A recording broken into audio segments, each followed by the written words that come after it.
Hey everybody, how you doing? My name is Ray. They call me the Ray of Light, and it's because I shine the light on this incredible future that we have in front of us. Today we're going to talk about what is blockchain. A blockchain is a linked list of transactions stored on a network of computers. Okay? Blockchains are decentralized. Transactions are on a network of computers, and you hear the term nodes, right? They're called nodes. They're immutable. Transactions cannot be changed once committed. They are irreversible, right? There's nobody to call it Bitcoin. There's no Bitcoin support or Bitcoin headquarters, okay? They're open. Transactions can be viewed by anyone. Another amazing thing about this, Etherscan for the Ethereum blockchain. You can look at a transaction at any time, any point, and any kind of transaction. It's all transparent. It's pretty incredible. Now let's get into how blockchains work, right? Each block has a list of transactions, right? A hash, a long string of random characters for the block. The previous block's hash, right? This is how the blocks are linked. It has to have the previous hash, all the other type of algorithmic code and all the other stuff like that, right? Let's take a look at how a transaction works on the blockchain. Suppose Joe, right, wants to send Lisa 1 Bitcoin, right? Let's look at that. You can even see like this. This is a public and a private key. We'll get into that in a little bit. First, both Joe and Lisa need crypto wallets. You both need crypto wallets. These wallets don't actually store crypto assets. Instead, they store 2 keys. Right there, you see them. A public key links to an address that lets you send and receive transactions. Think of it as your email address. A private key proves that you own the tokens associated with your public address. Think of it as your email password. Since a private key is hard to remember, it's a long string of random numbers. Wallets also give you a 12 to 24 word seed phrase. You shouldn't share your private key or seed phrase with anyone. That is very important, right? You have to remember that one right there. We've seen so many people get wrecked just because of that. You don't store it on your phone. You don't take a screenshot of it. You don't write it in a notepad and then save it on your desktop. You don't save it. You write it on a piece of paper and you keep it in a safe or a safety deposit box at the bank. Very important, okay? Bob can send Lisa 1 Bitcoin in 3 steps. Joe tells his wallet, I want to send 1 Bitcoin from my public address to Lisa's public address. Joe signs this transaction based on his private key. This signature proves that Joe actually owns 1 Bitcoin. Joe's wallet sends the transaction to nodes on the blockchain. These nodes then verify the transaction using Joe's signature and public key. A node groups Joe's transaction with other transaction into a block. It then works with other nodes to add the block to the blockchain.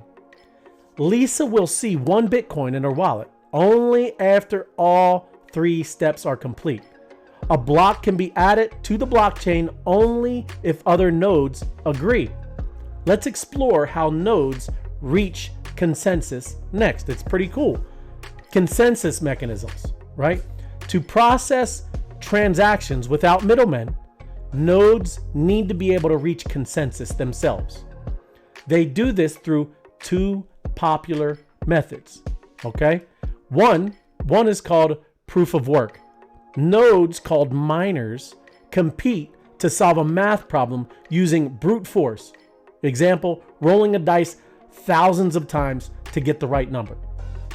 The first miner that solves the problem gets to create the block. Other nodes check if the block is valid. If it is, the miner is rewarded cryptocurrency.